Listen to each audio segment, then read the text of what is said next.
And we are live here for day 2 of Quad City Chaos 2016 from the bunker at Toronto Roller Derby. My name is Pink Slaminade. And my name is Senior Wiener. And we're going to be calling this first game of the day the Queen City Roller Girls Sirens, the B Yep, team. the Sub-Zero Sirens. Sub-Zero Sirens from Queen City against Les Sexpos from Montreal Roller Derby. Very good. And from the Queen City Sirens, we've got May bringing down the house, number 138. Number 27, that is Veggie Cowgirl. 4, Nick Nugget. 412, Chet Up Stand Up.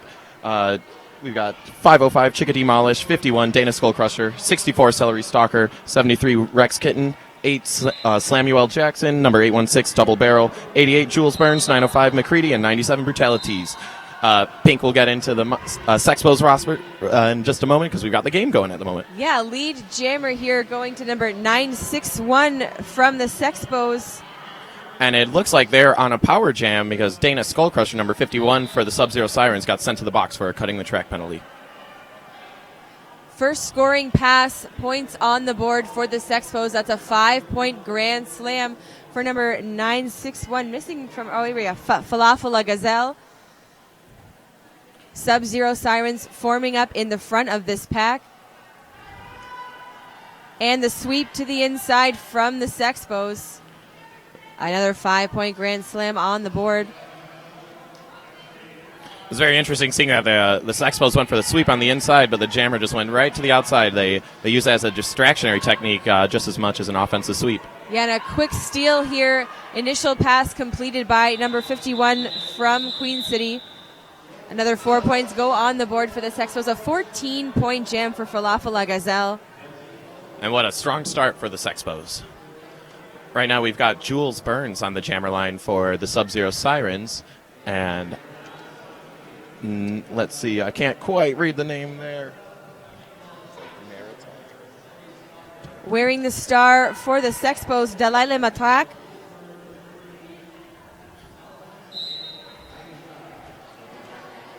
And a quick punch up the center for Matrak through the Sub-Zero defense, and she is your lead jammer from Montreal. Jules Burns running into some trouble in the back of the pack. She gets knocked down to the inside and cycled back by number 86. That's Lady J. Yeah, another scoring pass for Montreal. 5 points on the board for Matrak. And Jules Byrne getting taken to the inside of turn 1. A little confusion as penalties being assessed here. And that is a illegal procedure for Jules Byrne. Means another power jam for the Sexpos. Second power jam in 2 jams. Oh, and it looks like Julia Caesar signaled a second penalty for him. Maybe the illegal procedure was the second penalty. I'm looking at the board right now to see what's coming up for that because she'll be sitting for a full minute. It looks like we've got an out of play. There's a P on the board and an illegal procedure. This is a lot of momentum here for the Sexpos. A rough start for the Sub-Zero Sirens. We've got Dalila Matak pushing against 2 more of the Sirens' defense. Pulling them out of play, making Chicka Demolish and Nick Nugget release them. The pack is at a standstill since Montreal has a minute to work on this power jam. There's a big hit by Chicka Demolish knocking her down. And she is getting, and Lama Tark is getting sent to the box for a cutting the track penalty. Chicka Demolish hit her out, fell down, but she must have come in front of another Sub-Zero Siren. So now the power jam is in favor of the Sub-Zero Sirens, and we'll see what Jules Byrne can do. Jules Byrne trying to follow her offense here, but hit to the infield yet again. She's able to... She did not complete her initial pass, but the Sub-Zero Sirens will have a power start. And it looks like they're putting number 905, the captain of the Sub-Zero Sirens, that is McCready. 22 points in that last pass. Your score now 36-0 for Les Sexpos. Of course, wearing the white for Les Sexpos, we've got number 0001, Chlamydia, number 008, Lowrider, number 086, Taro Misuzi, number 13 Alcatraz, number 1773 Magnum PEI, number 27 Ghostface Killer, number 289 Cheese Grater, number 343 Mojo Jojo, number 450 Tikkun, number 53 Wonder Brat, number 666 Sneaky Devil, number 819 Dalila Matak, number 86 Lady J, number 961 Falafel La Gazelle, and 400 Little Tricky. Very good. So far, the Sexpos during this jam have been doing a very good job at locking their defense down and holding that formation tight. The Sub-Zero Sirens have been swinging through with offense, but the Sexpos have not been letting that affect them, and they've been holding their formation long enough to actually kill that whole penalty and have La Matraque get out and collect lead jammer status. Yeah, quick recycling from the Sexpos with their defense, and as far as their offense, their jammers really coming through with a lot of strength through those Sub-Zero formations. And we have a panty pass now to number 64 from the Sub-Zero Sirens, Celery Stalker, now the jammer of record for Queen City. And that's going to be a track cut penalty for Celery Stalker wearing the jammer star. Dalila Matak now lead jammer with 10 points on the board already this jam. And I apologize to all of you French-speaking individuals for my terrible pronunciation. We've got it. Oops. It's a beautiful, complex language. Yes. So La Matraque got a grand slam. She's getting some very easy passes here. The Sexpos have some very effective offense. They are definitely breaking apart the Sub-Zero Sirens and leaving their jammer to do one-on-one or two-on-one battles. And jammers are worth their weight in, or that ability to beat skaters one-on-one is really the jammer's strongest factor. Absolutely, and that's a 19-point jam for Dalila Matak, having started in the Camp Roller Derby penalty box. Still able to cinch lead, and Sub-Zero Sirens taking a timeout. Well timed because there has been an absolute gouge of points now. 55 on the board, just over 6 minutes into this game for the Sexpos, none for the Queen City Sub-Zero Sirens. Of course, Toronto Roller Derby would like to give a shout out to Monster Muffin. With a studio only 30 minutes north of Toronto, you can't get much more local than this. Monster Muffin clothing is proudly made in Canada, providing quality derby apparel to the world. Check them out and fall in love at monstermuffin.com.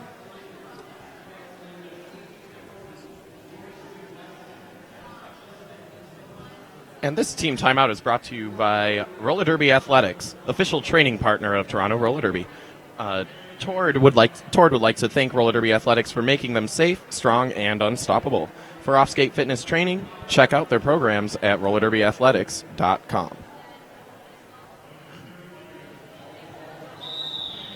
And that brings us to the end of our timeout. Sub-Zero Sirens looking to... I'm just noticing an illegal procedure being demonstrated to Libralian, the bench manager for Sub-Zero.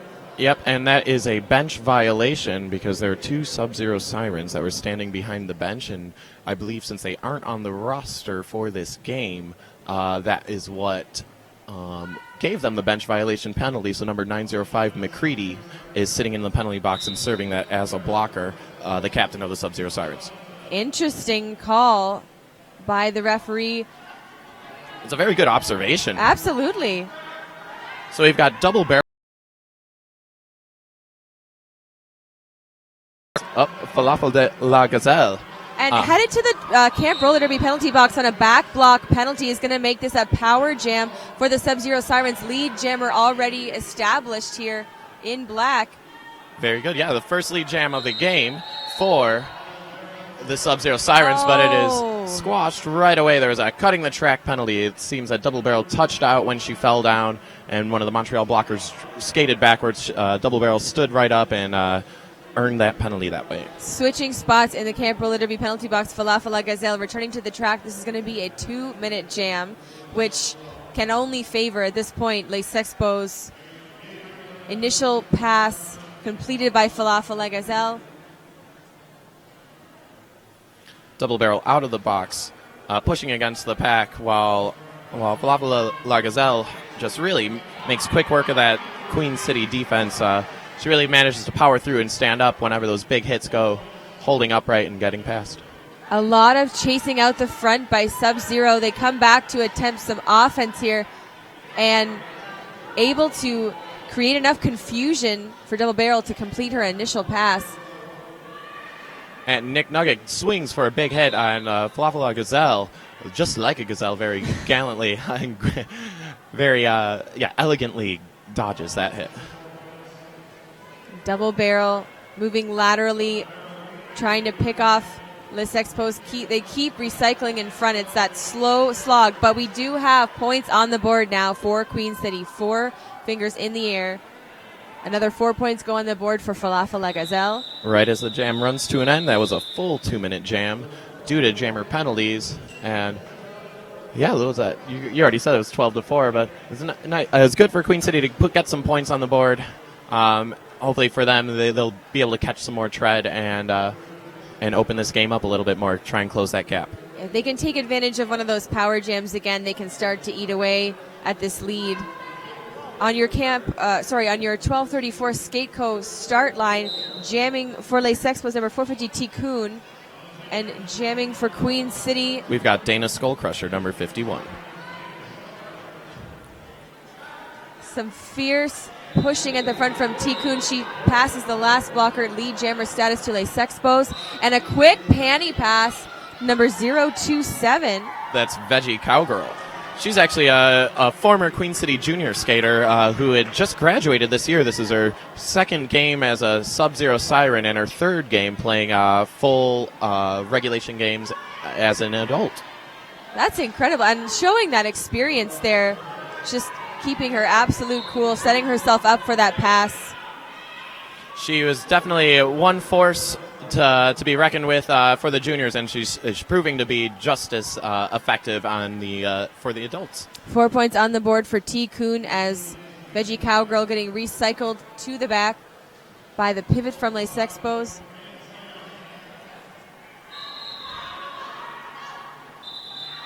And we got 4 more points on the board for for the Sub-Zero Sirens.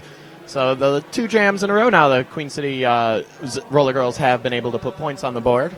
Les Expos perhaps underestimating Veggie Cowgirl.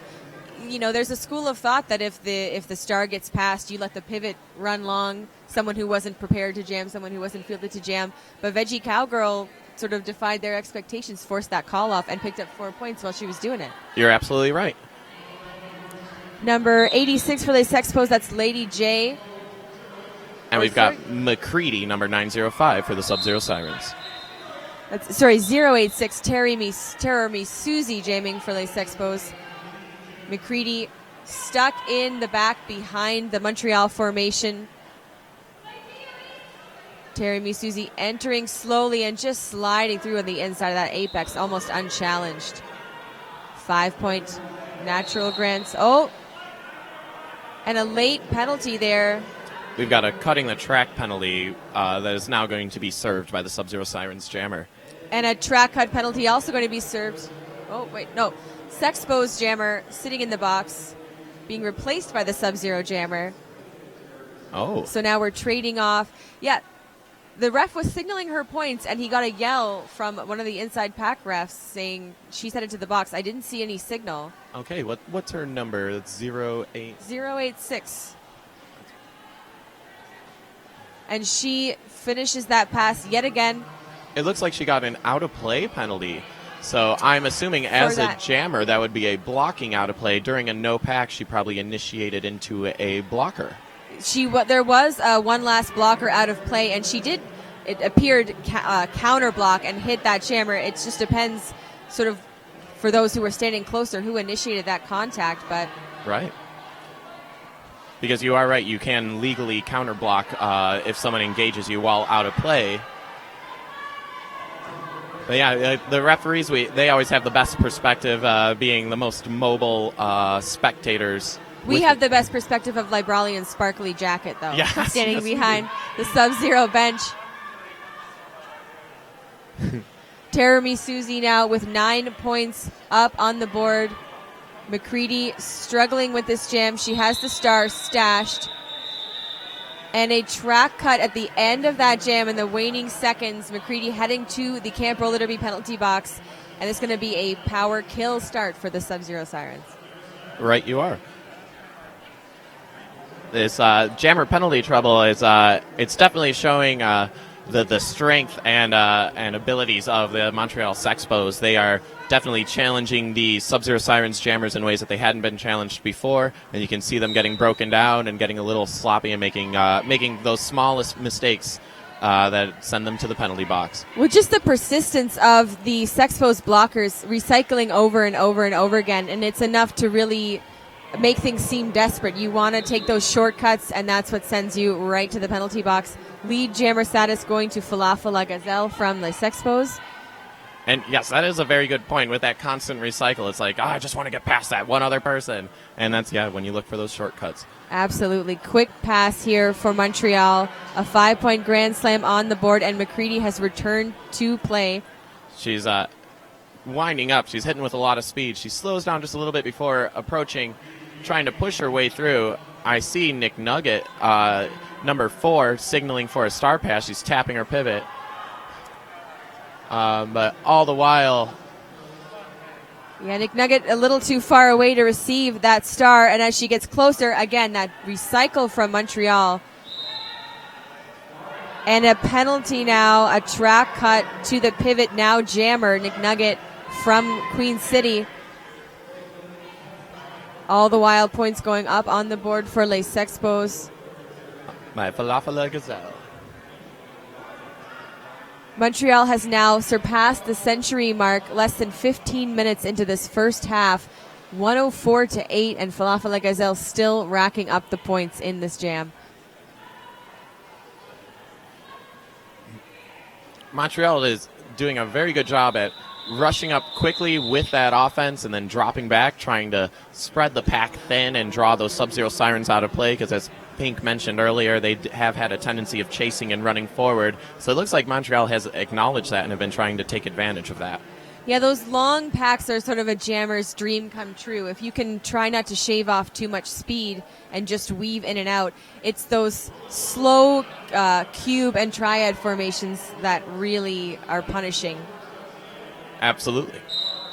Dalila Matak jamming in white for Les Sexpos. And we've got Jules Burns for the Sub-Zero Sirens.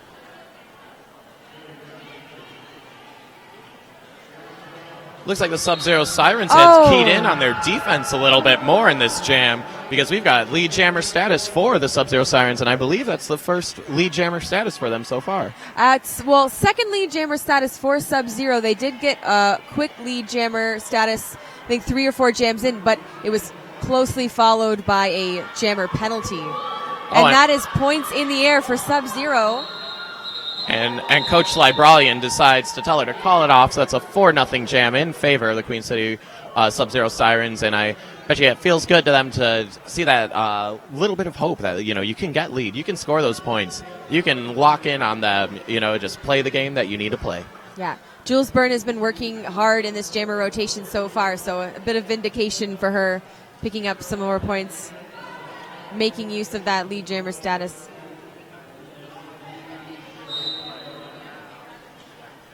Alcatraz, number 1-3 for Les Sexpos, jamming against number 51, Dana Skullcrusher from Queen City. Dana Skullcrusher pushing her way, keeping the pack fast. I have to say, the Sexpos are doing a wonderful job at holding that formation. But Dana was keeping her feet moving, so she basically moved that Sexpos pack from the back to the front and eventually broke through. Yeah. Alcatraz calls the jam, but again, a 4-point jam is still progress for the Sub-Zero Sirens, just slowing that flood of points. Right now, your score 111-12, 13 minutes left in the half. Of course, your start line is sponsored by 1234 Skateco. 1234 Skateco supplies Peterborough and the surrounding area with roller derby skates and roller derby equipment. They offer skate maintenance classes, fresh meat training, and minimums testing. 1234skateco.com. We've got Falafel La Gazelle hit on the jammer line for the Sexpos, and we've got Double Barrel for the Sub-Zero Sirens. Falafel Gazelle with a nice little tiptoe walk on the outside, just all she needed was a couple of inches, and she just tiptoed on past, collecting lead jammer status for the Sexpos. But Cheryl's out not far behind, or double barrel, that is, rather. Double barrel, doing a really good job of keeping that pack fast and just motoring through, not letting herself slow down, not letting the Sexpos slow down in front of them. These fast packs are really working out great for Queen City. Absolutely. And you can definitely tell when the jammers are having more success and they're dictating that pack speed, because it adds that chaos to the defense. They're moving forward instead of just holding and keeping that slow, low control.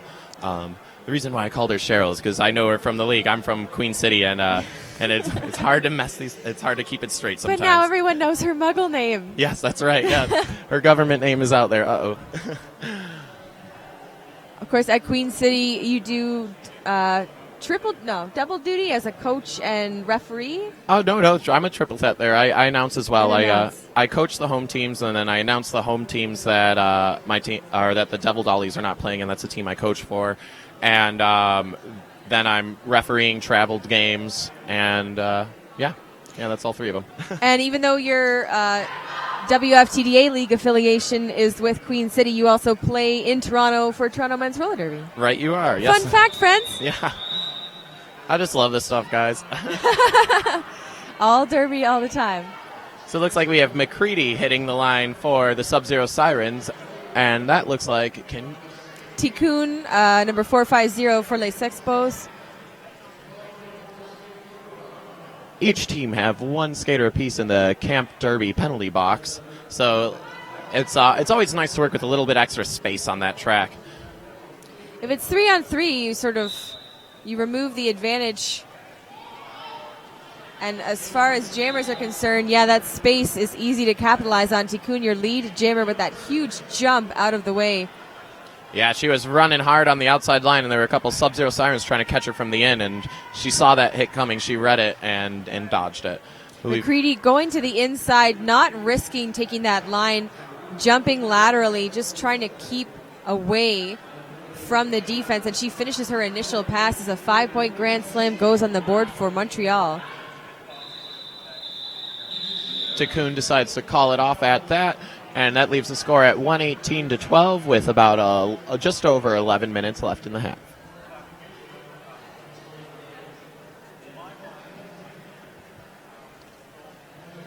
We've got jamming for Les Sexpos. It's Terror Me Susie in the white.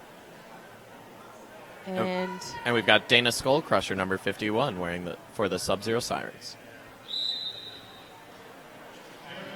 It's like a 4-on-4 pack right now.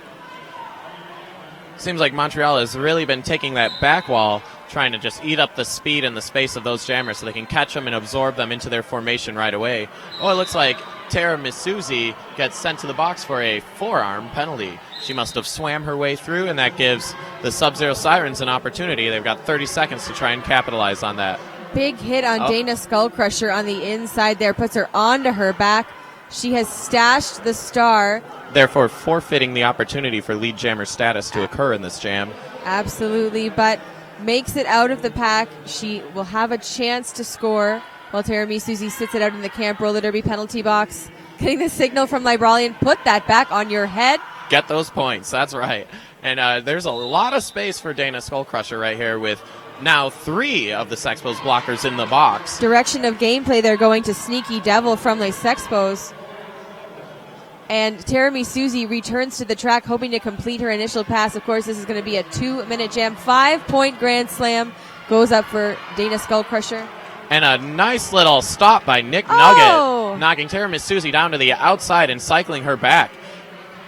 So we've got a nice little formation here of Maggie Desad, May bringing down the house, Nick Nugget, and Chetup stand-up, working all in tandem. I believe this is the best defensive effort so far in this game for the Sub-Zero Sirens. Certainly the best offensive as well, giving her that friendly side, Dana Skullcrusher, that friendly side to race up the inside of that straightaway. She's now on her 3rd scoring pass.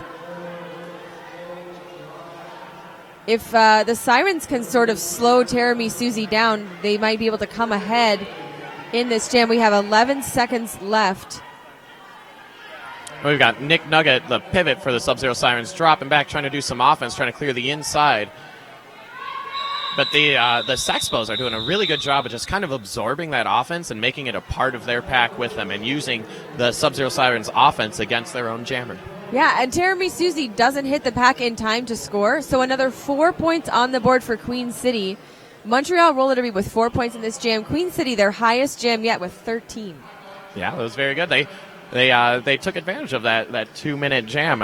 You never know how it goes up, how those jams will end up when it's like 2 minutes, no lead.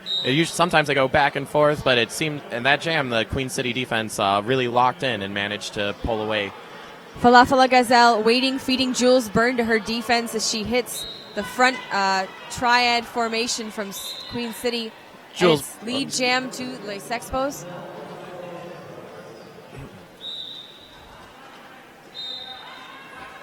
Jules getting held up by Magnum PEI. Oh, just a race through on the inside line from Falafala Gazelle. An easy 5-point grand slam, and Jules Byrne loses her pivot to the camp roller derby penalty box. And it looks like Jules Burns is getting sent to the box for a forearm penalty.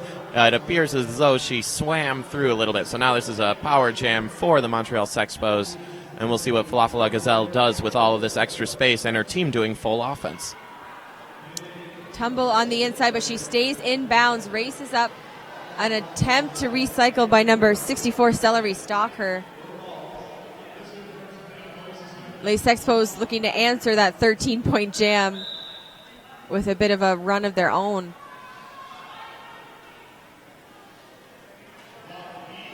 And Falafala Gazelle just skating a lap. There's a little bit of confusion there with really what it was like pack formation. I believe one of the Sub-Zero Sirens destroyed the pack, and we had one Sub-Zero Siren getting onto the track from the box, and while the Sexpos were dropping back, Severin was really scattered, and that made it a very easy pass for Falafala Gazelle. Yeah, she put up 20 points in that last jam. Your score now 142-25, just under 7 minutes left in this half. We have two skaters in the Camp Derby box for the Sub-Zero Sirens, so this is a 4-2 pack advantage for the Montreal Sexpos. We've got double Cheryl jamming for them for this Sub-Zero Sirens. Dalila Matrak jamming for the Sexpos. She is your lead jammer in the white and red.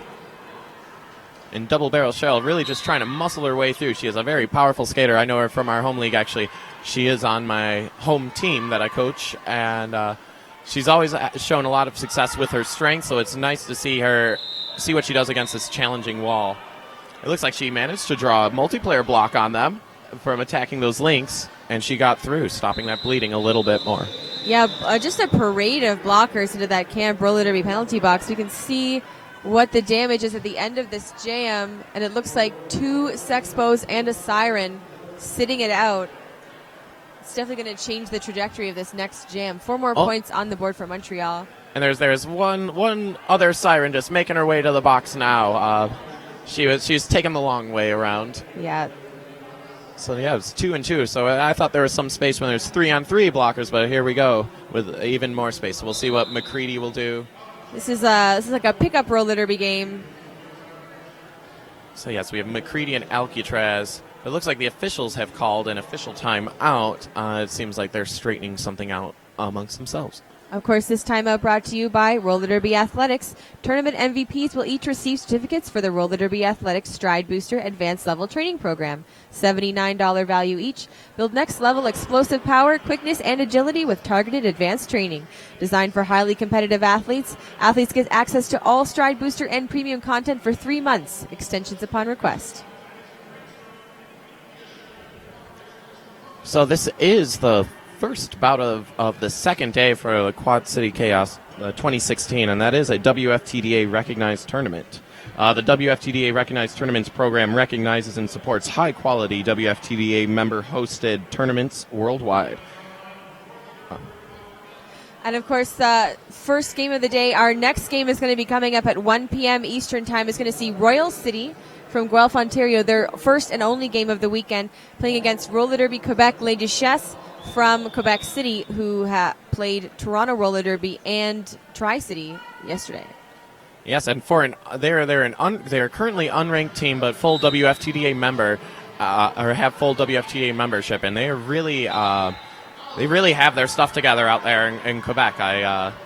I don't know what it is, but they all really know how to skate, and they're one heck of a team. They should be some very good games later Something today. in the water out there. Alcatraz, speaking of which, your lead jammer from Les Sexpos, McCready, having completed her initial pass. And Alcatraz hesitating, waiting to the last minute to call that jam. It was a smart move, having the Sexpos drive the pack speed up, knowing that McCready was out and in position to score points. They're just running time off of the clock.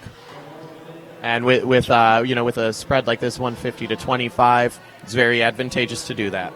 Yeah, nothing really to gain by taking those risks right now for Montreal.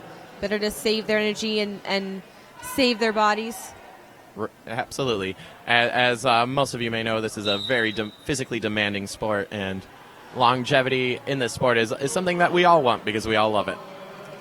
Falafel La Gazelle jamming against Jules Byrne now with Sub-Zero Sirens taking the back wall. It looks like a really compact pack here.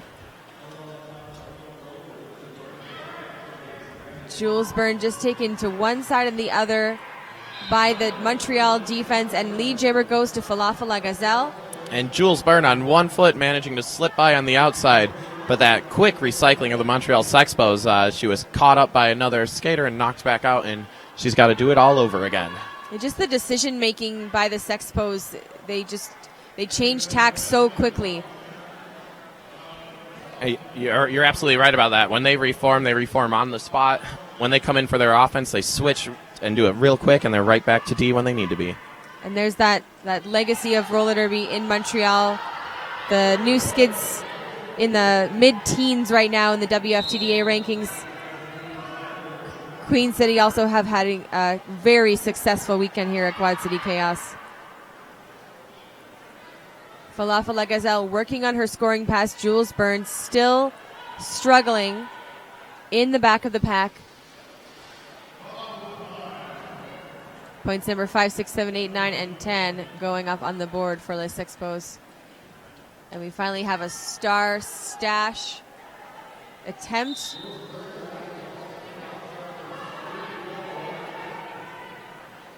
Looks like she was meaning to stash that star and couldn't find her pivot.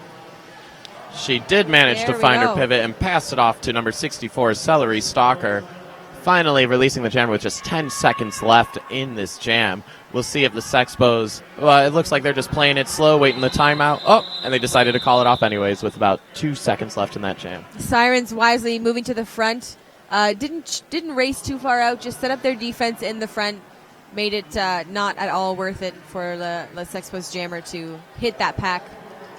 So it's 165 to 25 with just about 2 minutes left in this half. We've got double barrel hitting the jammer line for the Sub-Zero Sirens. And it looks like Tycoon hitting the jammer line for the Montreal Sexpos. Double barrel making a move to the outside line, trying to turn around, but she did not complete that pirouette. Tycoon making her way through. She's trying to muscle up through the front. There's some good recycling on behalf of the Sirens, but not good enough because the Sexpos managed to come up with their recycle and managed to plug the defense up while effectively blocking the Sub-Zero Sirens jammer. Yeah, a failed attempt at a toe-stop spin on that outside line sent Tycoon out of the track, but she was able to get in so quickly, not letting herself get drawn back at all, and she picks up a 4-point pass, hesitates, looks to her bench, and calls it off. And yep, you could tell they're absolutely milking the clock right now. That's definitely what they're doing with that. You can see the jammer with the Sexpo with lead jammer status, pretty much keeping her eye on the Sub-Zero Sirens jammer and making sure she can call it off. Back wall bench. They have the bench closest to the jammer line, but it's always the Sexpos out there taking that position. Sub-Zero Sirens in the front holding back Teremi Susie for the time being. Number 51, Dana Skullcrusher, wearing the star in black for the Sirens. Lead jammer status going to Teremi Susie, and Dana Skullcrusher headed to the Camp Roller Derby penalty box on a track cut penalty. Les Sexpos was forming on the inside of that curve. And this is like a super power jam for Les Sexpos. There are 2 Sub-Zero Sirens blockers in the box. Make that 3 Sub-Zero Sirens blockers in the box, so it's pretty much 5-on-1 at the moment. Yeah, that's the kind of situation that's hard to train for, and an illegal procedure going to the pivot from Sub-Zero Sirens. She got an illegal re-entry. She was sent off to the box, waved back onto the track, and she entered the track in front of Les Sexpos blockers. Basically, when you get waved back onto the track, it needs to be treated the same way as entering the track from a penalty box, whether you have actually served that penalty or not. Yeah, Nick Nugget having a hard time holding back Teremy Susie all on her lonesome, but luckily the Camp Roller Derby penalty box starting to empty, seeing this pack flush out a little more. Dana Skullcrusher brought to a stop by Les Sexpos defense, and Teremy Susie just races up the inside. Tara Susie really has some speed and strength to her. She can shrug off any block that comes her way just about. And and there's some finesse right there too, with a nice little mohawk around the outside. She definitely can hit those lines real hard too. When she sees that space, she bolts for it, and she leaves little to no chance for the Sub-Zero Sirens to cover that gap. Big chase here from Alkade Traz against Dana Skullcrusher. She exits the pack, finally completes her initial pass. The call-off from Les Sexpos finishes with 28 points for Teremy Susie in that last jam, bringing your score just shy of the 200-point mark, 197-25 in favor of Montreal Roller Derby. This is halftime. Yes. So we're going to go get a snack. We're going to go look at the penalty board. And when we come back, you're going to see another 30 minutes of roller derby here at Quad City Chaos. I'm Pink Lemonade. I'm Senior Wiener. And we'll see you soon.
Why, hello and welcome back. We have about 2 minutes remaining in halftime.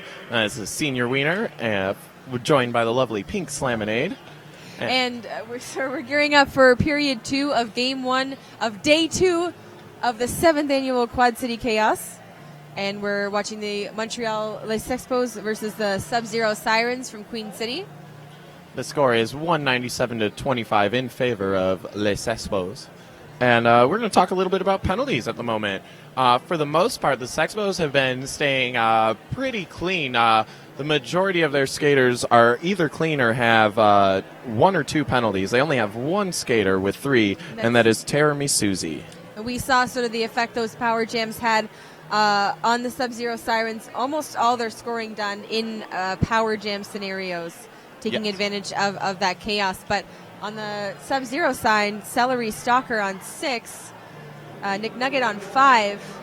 Not a good place to be as you enter the second period.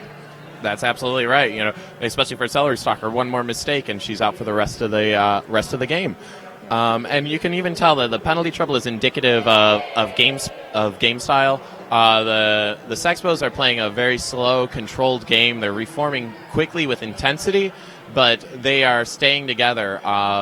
The Sub-Zero Sirens, you see a lot of those penalties that they're getting from being spread out too far. You see a lot of out-of-play penalties in their favor. And then you also see a lot of cutting the track penalties from just being frustrated by the strength of the Sexpos formation.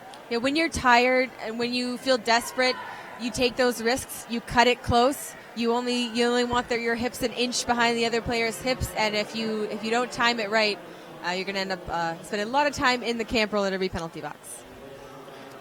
That is correct, and it looks like we've got Dana Skullcrusher starting out for the Sub-Zero Sirens, and we've got Falafala Gazelle for Les Sexpos. Les Sexpos again taking that back line as Dana Skullcrusher just muscles her way into the formation. And Falafala Gazelle doing a really good job of locking in that Queen City defense on the inside, slipping off of them, jumping to the outside, and running through on that line and collecting lead jammer status. Dana Skullcrusher is not that far behind, though. You're seeing this fast pack as the Sub-Zero Sirens race forward, kind of sort of tempt the Sexpos into that fast pack formation that they love so much. And the Sexpos are doing a really good job of holding their formation tight and keeping those 2 Sub-Zero Sirens behind them, allowing those easy points for their jammer. So that is a 2-0 jam in favor of Les Sexpos. Did you just say that? I thought you might have just said that. No. No, okay, very good. No, we're good. Yay. We're good. We're having a mind meld right now. Yes. Seems like you can hear my thoughts. Yes. Dalila Matrak wearing the star for Les Sexpos up against Jules Byrne from the Sub-Zero Sirens on your 12:34 skate coast start line. A very slow slog up the straightaway. Looks like a multiplayer for number 7-3. That is right, and that broke up their formation. But it looks like we've got a forearm penalty for Dalila Matrak. Sorry. You do a fantastic job, but I grew up here and I still can't say it properly. Jules Byrne now with a chance to cinch lead jammer status on this power jam, but Lady J just oscillating back and forth, keeping her behind her hips. Jules Byrne's making a run for the outside line. She does manage to pass, what was that, number 86, Lady J's hips to collect lead jammer status. Oh, no, it was number 289. That is Cheese Grater. Oh, yes. So she did collect lead jammer status, but still managed to get knocked out of bounds. So she does have to start her initial pass all over again.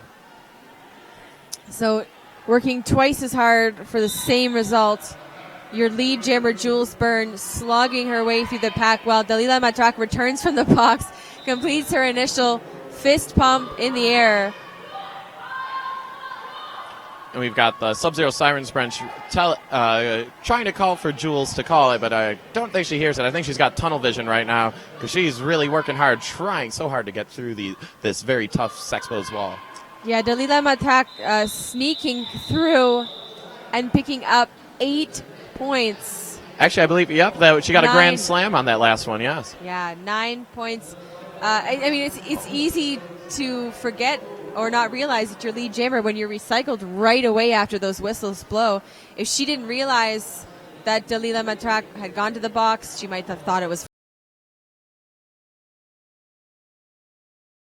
Don't believe that you have lead because you didn't feel like you fully cleared the track. I mean, I think that's one of those veteran things that come that higher level of awareness of knowing exactly what is happening when it is happening.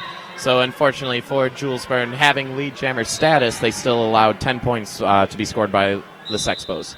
Veggie Cowgirl heads to the Campo Litterby penalty box as Alcatraz picks up lead jammer status. While McCready, the captain of the Sub-Zero Sirens, is being held back by a full complement of Sexpos blockers. But she manages to jump to the inside and break through, take that inside line, run hard on it, and complete her initial pass. But not short after that, Alcatraz completes another scoring pass and calls the jam off. That was some really great offense there from May Bring down to house, just opening up that hole for her, allowing her to come through. Only 5 points for Les Sexpos in that last jam, and within the context of that game, that's a success for the Sub-Zero Sirens. I would absolutely agree with that. And it looks like we've got double barrel jamming for the Sub-Zero Sirens against Falafala Gazelle for Les Sexpos. Hesitant start from Falafala Gazelle, just waiting until her defense has the jammer where they want her, but having some trouble against those two Sirens. Yes, Maggie Desaad and Slamuel Jackson working very well in tandem. And it looks like Maggie Desaad is trying to do some offense and trying to open things up for double barrel. We've got Veggie Cowgirl joining her, and now they're going to work together and try and block Falafala Gazelle. But to little avail, Falafala Gazelle just sprints right through the pack, putting 5 points on the board. And double barrel trying to break a seam, busting between Sneaky Devil and Lady J. She manages to break them apart just enough to hit that outside line and break through and complete her initial pass. We've got Chicka Demolish working solo, trying to hold Falafala Gazelle, but Falafala Gazelle was just moving too fast and too laterally to really be contained. She completes that pass, calls it off, and there's a 9-0 jam in favor of the Sexpos.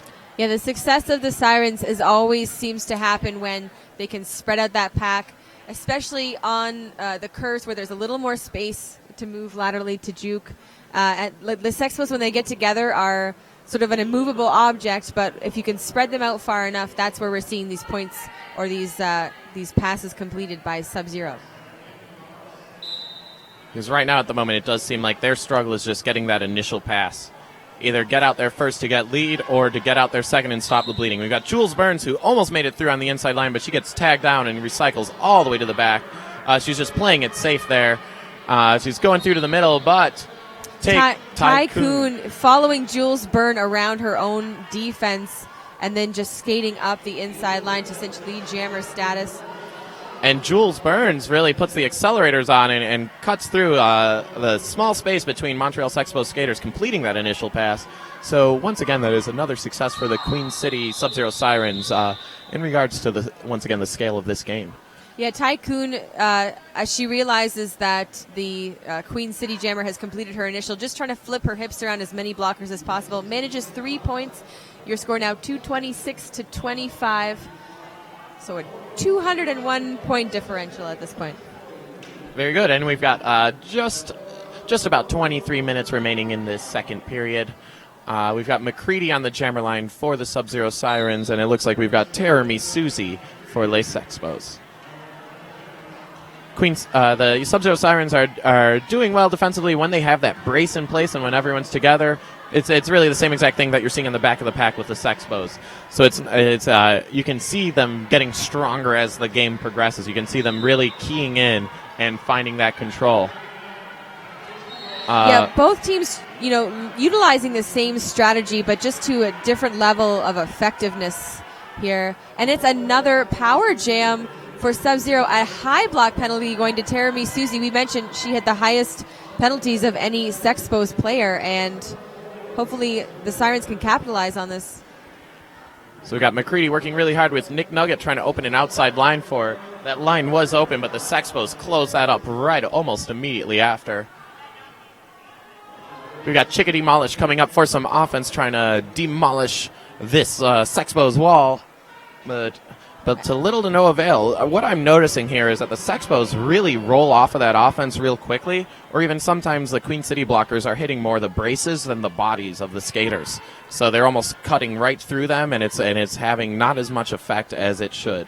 Yeah, and that punishing recycle, once the opposing jammer has slowed down, then the Sexpos, they can get comfortable. They're very good at holding and destroying that speed. And it looks like Terumi Suzy is getting sent to the box for another high block. There must be a really short line of the Sub-Zero Sirens for her to get 2 high blocks in the same jam. So this is effectively a full jam, long power jam in favor of the Sub-Zero Sirens, but they are still just struggling to make that initial pass. Yeah, lead is still open for the Sub-Zero Sirens, which is why you're not seeing a penny pass attempt here. But McCready struggling and finally completing that initial pass as the 2 minutes expire.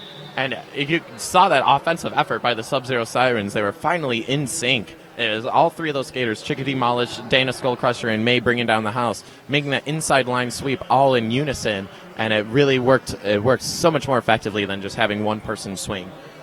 Absolutely. Of course, our start line is sponsored by 1234 Skateco. Going strong since January 2012, this small company has big heart, owned and operated by Lucid Lou, a current skater with Toronto Roller Derby All-Stars. 1234 Skateco is dedicated to making girls get suited up with gear that works for them and make sure it fits properly. Lucid stands behind all her products. And Double Barrel really smoking through on that outside line, picking up that speed. She started slow, kind of playing the Montreal Sexpos defense out, and then she just ran through. And we got a little jammer-on-jammer action with Terumi Suzy out of the box with the star in her hand. The Double Barrel making a nice move on the inside line, switching, going in, going out. And she decided to call it off. Maybe she wasn't completely certain that Terumi Suzy was still on her initial pass. But I know she's done that for me a few times in my home game, so it happens. Yeah, I see the face of regret as she skates off, looking at bench coach Librali, and did I do a bad thing? Yeah, well... But you got out really quickly. You put on 5 very quick points. And I think that sort of spurned her confidence to go up against Terumi Suzy, maybe hoping to draw another penalty on her. Right, you are. Dalila Matrak jamming against Jules Byrne on your 1234 Skateco start line. Nice teamwork here from the Sub-Zero Sirens with the push out to the outside. And it looks like, Rex Kittens was trying to recycle Dalila Matrak. But it seems that when she made contact with her, she was completely out of bounds. So she actually went to the Camp Derby penalty box for a blocking out of bounds, or an out of bounds blocking penalty. Jules Byrne having a slow time of it against the Sexpos defense. Dalila Matrak completing her initial pass finally, getting lead jammer status. And it looks like the Sub-Zero Sirens are bleeding out blockers currently because they just lost Dana Skullcrusher that looks like a high block. Hard to do offense with only one blocker on the track, and a forearm penalty being assessed against Dalila Matrak means a power jam now for Jules Byrne. This is going to go the full 2 minutes. And we've got Rex Kitten joining the track from the penalty box, and we'll see if we can get some offense going for Jules Burns. But it looks like Cheese Grater knocked her out and cycled her back. Forearm penalty against one of the Montreal blockers here. With Jules Byrne, you can see sort of the energy being sapped. This is a long jam. A long jam and a long fight. Yes. It's not taking much to take her over the line at this point. And she finally completes her initial pass with 20 seconds left in the jam.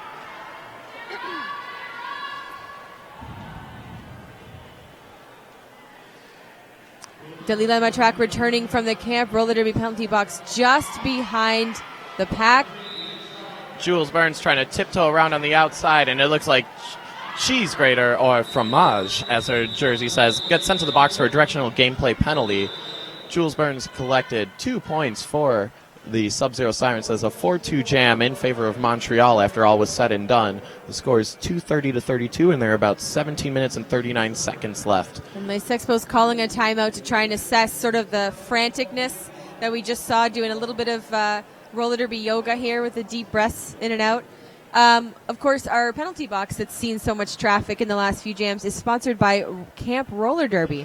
Roller Derby goes to camp. Gather for a fun, nostalgic Back to Basics camp weekend with skaters, officials, and organizers from Derby leagues across Ontario.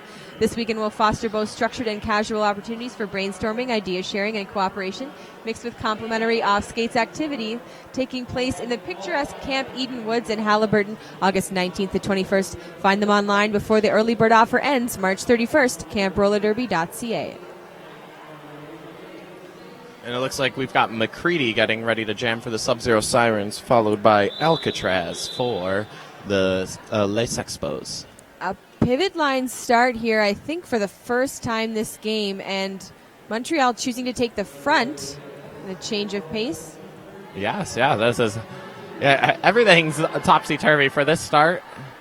So like now for something completely different. Yes. So I like the pivot line starts because it gives jammers a little bit extra speed to come back up. But if the walls have that stopping force, it can bring it to a halt right away. So it all depends on what the jammer does with that momentum. Yeah, a blocker who can move, who can juke, move laterally, adapt, be agile. It works for them, but it looks like Alcatraz hit the pack with a little too much speed and got a back block penalty for that. That's the only problem with the speed is you got to have the control and accuracy with what you are targeting with your body. So McCready able to pick up lead jammer status in the confusion. Sub-Zero Sirens waiting in the wings to do offense, and a big re-entry for McCready. Yep, she hit that pack with a lot of speed. From this angle, it looked like a back block, but the jammer referee was right there in front of it all, so I trust his judgment on that. He's in charge. We just work here. Yeah, exactly. Oh, and it looks like a track cut penalty by McCready. She was trying to tiptoe on that inside line. She touched out and came in front. So now is a power jam in favor of Les Expos as Alcatraz gets out of the box and through the pack and is in position to score. This will be a full 2-minute jam, and we'll see what develops as Alcatraz hits. Similar scene here with the Sexpos lining up, waiting to sweep, and they do. Alcatraz wearing the C for Les Expos, picking up 5 points. Cheese Grater just bolting out of the Camp Roller Derby penalty box. Coming in and charging that inside line. Chickadee Mollis keeping that inside line closed, but the middle of the track was still wide open, and Alcatraz managed to put 5 more points on the board for the Sexpos. Yeah, 4 Sub-Zero blockers standing in the front and just being stalked by the Montreal skaters in white. And Cheese Grater just causing some havoc out there, knocking Slamuel Jackson around. And McCready out of the box is met by, who is that, number 27? That is Ghostface Killer.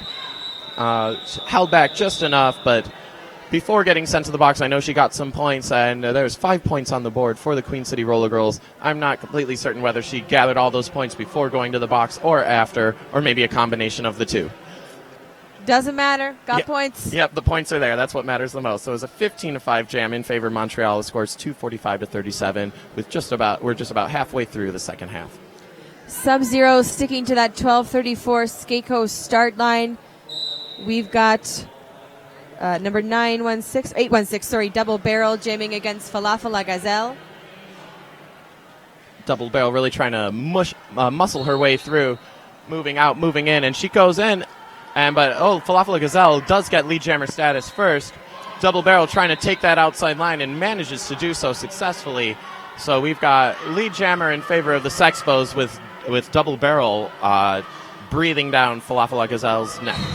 Yeah, nice use of those levels by Double Barrel with that vertical jump, just trying to avoid those hits, because when Les Expos have you in their sights, they can take you so far off the track. So just playing a little conservatively, hopping up, able to keep her on her skates long enough to complete that initial pass. Really good work.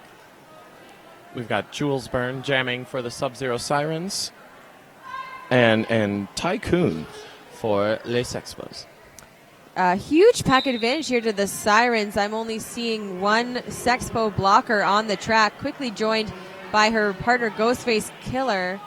Jules Burns trying to run on that outside line but gets bumped out. Tycoon running through the inside line does not get slowed down and collects lead jammer status.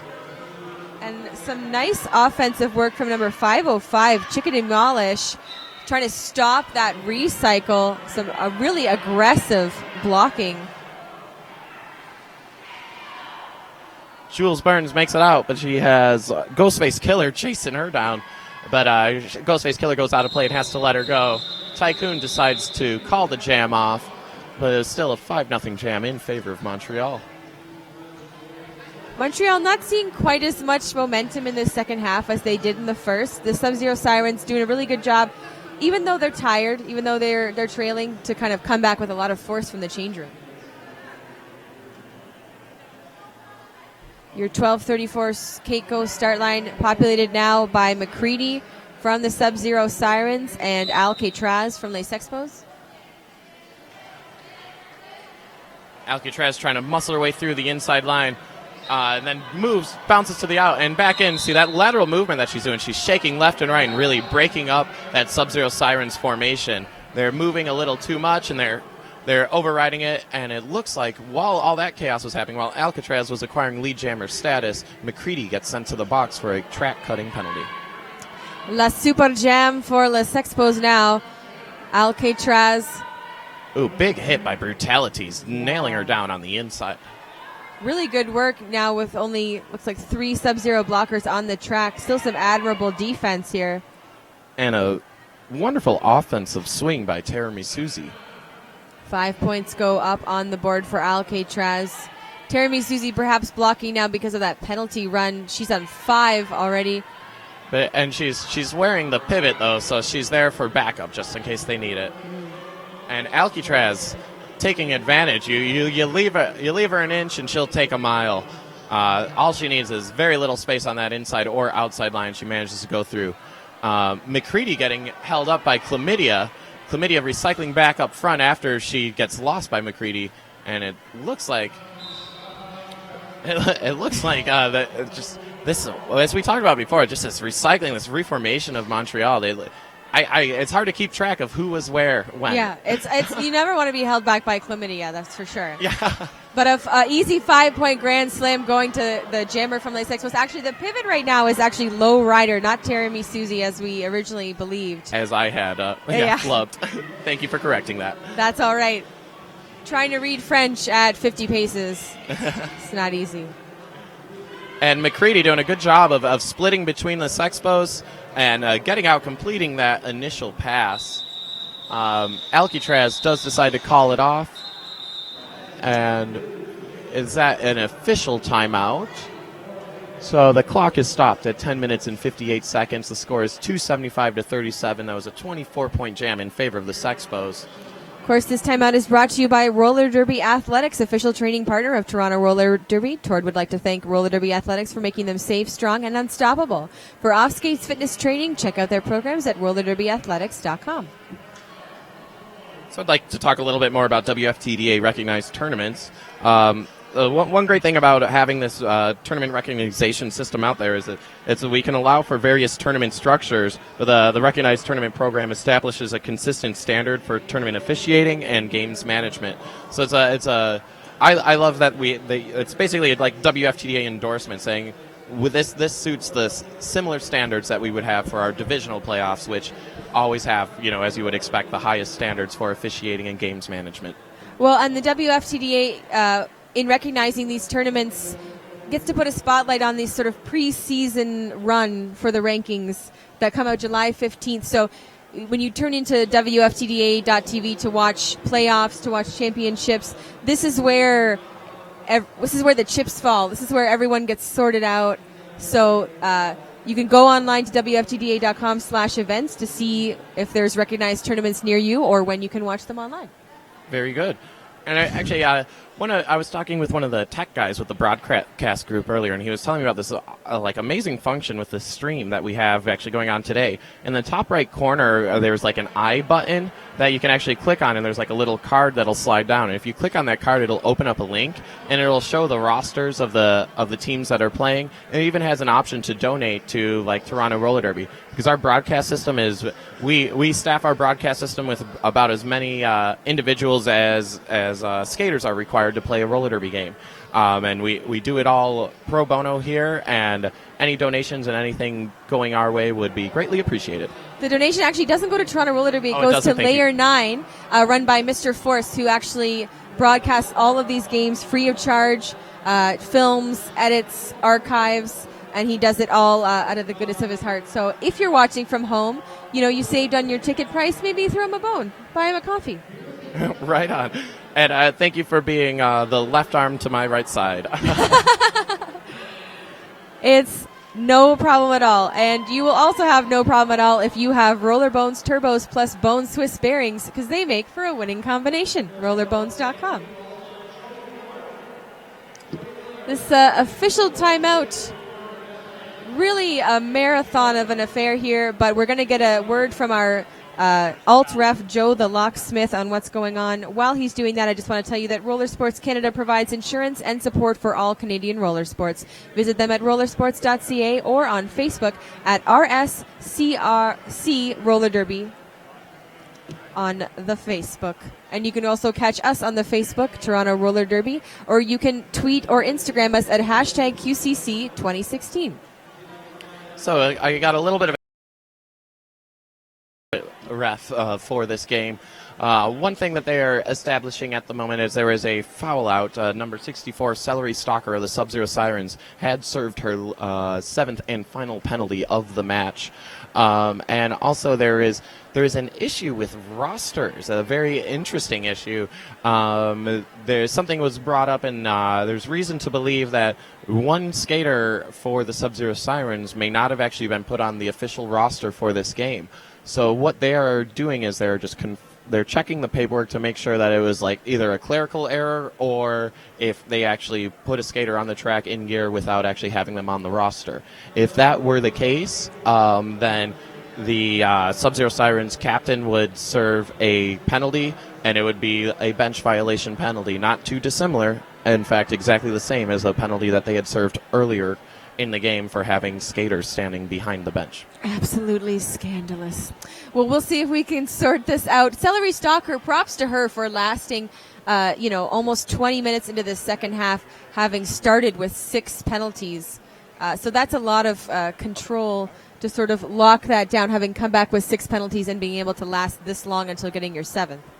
Okay, so in update, there was... The resolution was that they had not found any information that shows that they snuck someone on or anything like that. So they're just going to continue this game as usual.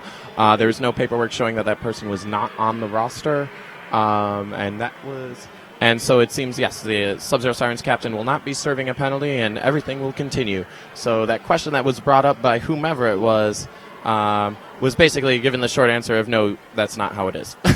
I mean, that's an interesting choice by Montreal, and I mean, that's the experience. They've done their homework, not successful in that official review, so they will not retain the review. Well, actually, it wasn't even a review, so I'm uncertain as to exactly how that was brought up. Oh, who it was prompted by? Yes. Oh. The plot thickens. Yes, right? So right now, we're just waiting for things to get sorted out. We are not going to see Celery Stalker for the last 11 minutes of this game. Skaters, of course, keeping their feet moving, trying to stay warm.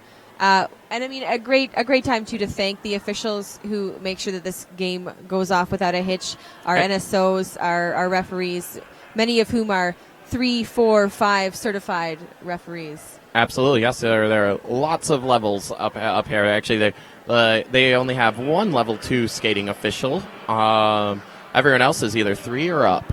Yeah. And I would like to thank the officials for putting this whole tournament on. I mean, Parking Lot, the tournament head official of this year, he did a wonderful job at staffing. I feel like the level of officiating here is top notch, and they've been able to do this sport justice and put these games on the way that the rules have shown it to be played. Absolutely, and that's we have seen so far in this game and almost all day yesterday a lot of traffic in and out of that Camp Roller Derby penalty box.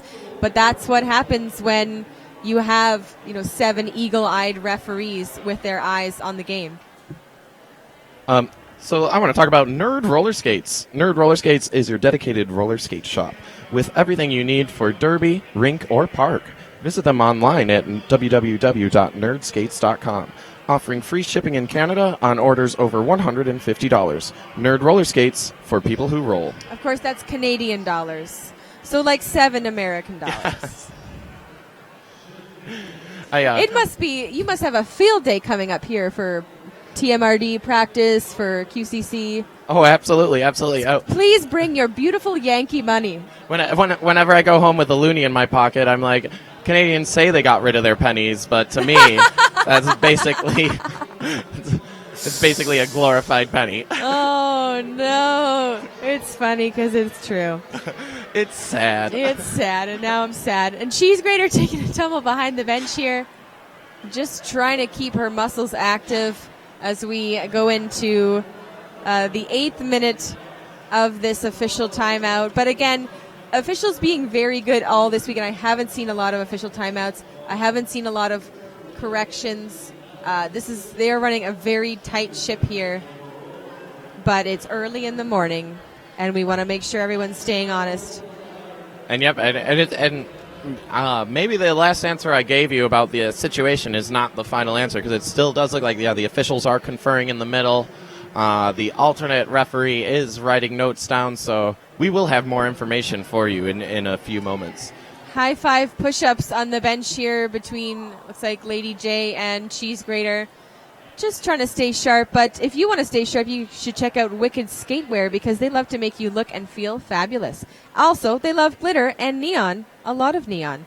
Visit wickedskatewear.com to experience the shenanigans. And of course, they gave away a $25 gift certificate or $50 gift certificate yesterday during halftime of the last game. So thank you to Wicked Skatewear for that. Yes, and I believe it was a $50 certificate. All right, we're getting another word here from Joe the Locksmith on an update for this timeout. Of course, your score, just to remind, is 275 to 37.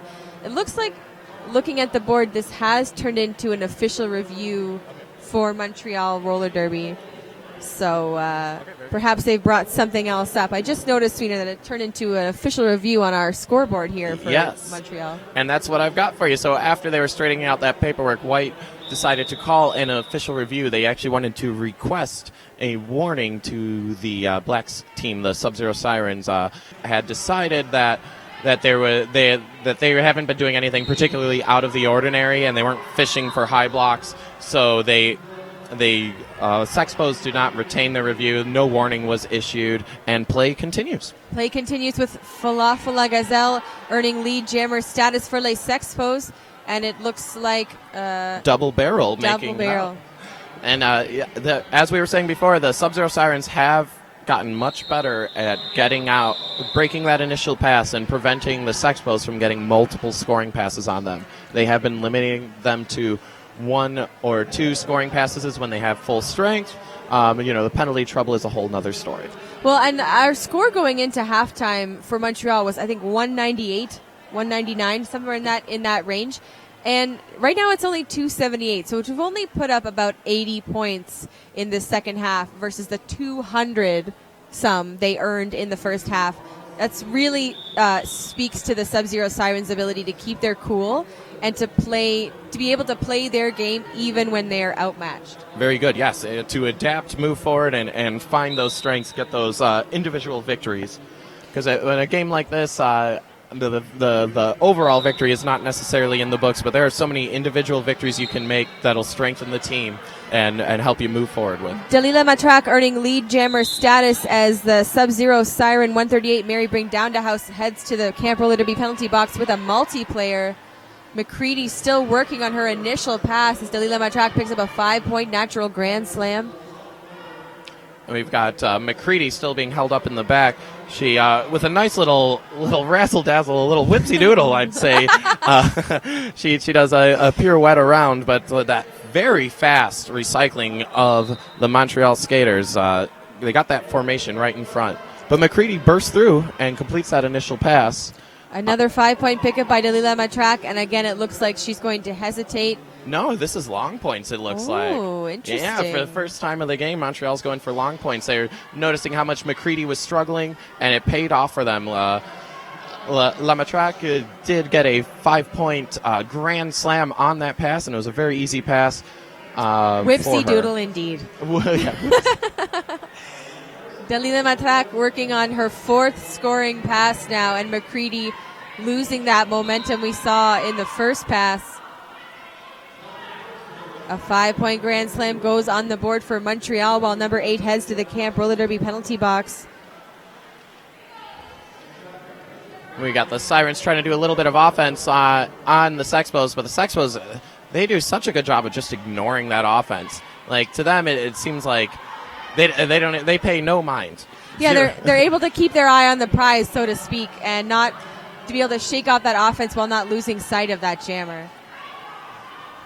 And McCready showing a bit of exhaustion here as she's having a really hard time with this jam. Another 3 points go on for Les Sexpos, making it a 28-point jam for Delila Matak. I mean, Montreal Roller Derby really does have a wonderful training system in place. I mean, this is their B team, and it's even featuring 2 skaters that have appeared on the Sexpos. At least 2 that I recognize. There may or may not have been more, but I know Cheese Grater and Alcatraz have both skated on the skids, that is. Magnum PEI, I believe, as well. Very good. Thank you for that. And our score now 306-40. 7.5 minutes left in the game. Jules Byrne facing off against Alcatraz from Les Sexpos. And in that last jam, number 4, Nick Nugget, had served her 7th and final penalty. So she has fouled out as well. So those 2 Sub-Zero Siren skaters that we reported to you at the half are now both out of the game. Alcatraz working on her first scoring pass, now having cinched lead jammer status. She gets a natural 5-point grand slam. Well, Jules Burns still struggling to get past that really, really tough defense. And I'm looking at the penalty board right now. It actually looks like there are 2 Sub-Zero Sirens that are very close to fouling out themselves. We've got number 73, Rex Kitten, and number 8, Slamuel Jackson. And as we say that, a track cut penalty being assessed against Jules Byrne. The jammer is going to turn this into a power jam for Alcatraz and Les Sexpos. The Sub-Zero Sirens, though, gathering together at front while the Sexpos decide to swoop in and break them all apart, making for an easier pass for Alcatraz. Yeah, another 5 points in the air, bringing her score so far to 15. And you can see Magnum PEI sort of waiting in the wings. The Sub-Zero Sirens see her there and forces them to move forward to escape that offense. And Alcatraz, what a strong jammer she is. She just keeps her feet moving. She shrugs off all those hits, and that's helping to add to that I would say, confusion with the Sub-Zero Sirens blockers. When I say confusion, I mean they are broken apart and they're not together and they're not holding their own as well because of that fast movement and the strong contact of Alcatraz. And the penalties, too, add to that confusion. When you're hearing the whistle and when people are just dropping out of your formation seemingly for no reason, it's hard to be able to keep your cool when you're losing your teammates to the penalty box. That is absolutely right. Yep. With more space on the track, there's more space that the individuals have to cover, and their moves may have a little bit more desperation in them, and that's when you get a little more sloppy and can tend to fill the box a bit. A 25-point jam for Alcatraz, and here we see Falafel La Gazelle on your 12:34 skate coast start line, facing off against, is it Double Barrel? Yes, that is. Yes, it is. And Double Barrel charging through. Woohoo! Everyone's excited here. That is lead jammer status for the Sub-Zero Sirens. I'm not 100% sure, but I believe that's the first time of this half. I think you might be right here. It's I sort of lost track of the day after that long official timeout, but yes. A 0-all jam. Again, like we said, a success in this context for the Sub-Zero Sirens. And a really good way to sort of cap off this game as we have just over 4 minutes left in play. Tycoon wearing the star for Les Sexpos on your 12:34 skate coast start line against McCready, number 905 for the Sub-Zero Sirens from Queen City, Buffalo, New York. Oh, and Tycoon gets hit hard by Veggie Cowgirl, but she gets called on a direction of gameplay penalty, getting sent to the box, thinning that pack out a little bit more for Queen City, allowing Tycoon the opportunity to collect lead jammer status. We have McCready, who is trying to push through. She gets tagged on the outside, and she comes back in way behind everyone just to be extra certain.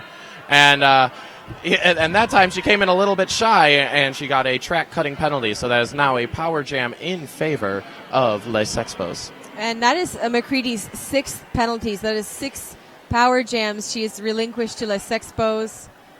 And again, looking at this board, we have number 9 as well on number 8, Samuel Jackson. A very difficult game for the Sub-Zero Sirens, but able to stem the flow quite a bit in this second half. Oh wow! It looks like they actually have 1, 2, 3, 4 people that are that are one penalty away from being fouled out, and that is Dana Skullcrusher, Rex Kitten, Slamuel Jackson, and McCready.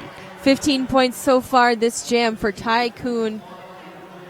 And we see McCready return from the Camper Litterby penalty box, getting recycled way back. And Chickadee Molish knocking Ty Kuhn out on the inside and recycling her way back. So the Packs are playing a little bit of leapfrog. McCready trying to spin around, and she just barely touches out. And looks like she gets recycled all the way back too. And Ty Kuhn gets sent for a back block. So we're just flip-flopping Packs. We're flip-flopping power jams. This has been... There's been lots of razzle-dazzle. It's messed up. Everything is messed up right now. Sub-Zero Sirens trying to offer that offense to McCready as she just whispers so gently into that pack. It has been a punishing game for Queen City. No points in that jam for McCready. Another 4 go on the board for Ty Kuhn's last pass, and she will start this next jam in your Camp Litterby penalty box. 19-point jam brings your score 350-40, 310 points separating these teams. And it looks like we've got Jules Byrne hitting the line for the Sub-Zero Sirens. The Sub-Zero Sirens do have 1 blocker in the Camp Derby box, so there is a pack advantage in favor of the Sexpos. But all of the Sub-Zero Sirens are doing offense right now, so let's see what we can do with that. Up there, down 1 more blocker for a direction, a gameplay penalty. They were doing offense from the front, but skating backwards, making contact into the Sexpos. And Ty Kuhn is going to cinch lead jammer status right out of the Camp Litterby penalty box. That has got to be frustrating for Jules Byrne, who is wedged into that Sexpos wall. She finally completes her initial pass, looking to catch up, force the call off again. Ty Kuhn getting slowed on the inside by number 140. And Jules Byrne, when she hit that outside line and saw the light at the end of the tunnel, I've seen it. Oh, she skated so hard and so fast you could see her just running for the freedom. It was you could see the wind blowing in her hair and all of that. You take the small victories where you can get them. And we have 35 seconds left of period time. This is going to be our last jam of the game. Game 1 of Day 2 of Quad City Chaos. And the teams competing in this weekend's event are working to boost their rankings and qualify for the 2016 International WFTDA Playoffs and Championships this fall. We have a couple B-team games today, so those do not apply to rankings. But here we go. We got Double Barrel Cheryl. She was just on fire breaking through, though, after to complete that initial pass. But we do still have lead jammer status for... Falafala Gazelle. Thank you. Is your lead jammer. I noticed some confusion. It looks like her jammer ref called a penalty for another skater or a nearby ref did, because I saw the confusion on her face. Like, am I in trouble? Yeah. Am I in trouble? And that is our unofficial final right now, as Montreal put 4 more points on the board at the end of when that was all said and done. So it's 358-240. So, a huge victory for Les Sexpos. There's no other way around it. But the the Sub-Zero Sirens from Queen City holding their own. They had a rough game, especially a rough first half. But to be able to come back from the change room and say, yeah, we're behind. We're probably going to lose this game. What can we do to sort of assuage that and just minimize the impact that it has to us? Yeah, very good. And this was the biggest challenge that the Sub-Zero Sirens have faced so far this year. They have had an undefeated record up and until now. And from a development standpoint, I mean, that's what the B teams are around for. So this is exactly what all of these skaters needed to really help them find what they need to do to push to that next level. Because once they find that, there will be 2 more levels past it. Well, and that's the thing, and that's why we have the B teams here at Quad City Chaos. These are some of the skaters who you're going to come to know and love in the WFTDA charter teams. These are the playoff phenoms of years to come. And even you see with the junior skaters aging up, you're seeing the evolution of the sport right in front of your eyes. Yes, absolutely. Development. So coming up next, today is going to be the Royal City Broodleggers from Guelph, Ontario, facing off against Les Duchesses from Roller Derby, Quebec. That's at 1 p.m. Eastern Time. And you're going to see the Queen City Sub-Zero Sirens yet again against the Toronto Roller Derby All-Stars B Squad. And again at 5 o'clock, Toronto Roller Derby All-Stars A Squad against Tri-City. And I think all those games are going to be wonderful to watch. I mean, Roller Derby Quebec is unranked, and they're just coming up out of nowhere. They have lots of surprises. Royal City, they just were ranked last year, and they've been winning a lot of games, and they've been catching a lot of steam, so they've been doing very well for themselves. I mean, actually, the Tord B team had a very similar result against Montreal yesterday. Maybe not exactly the same, but it was similar.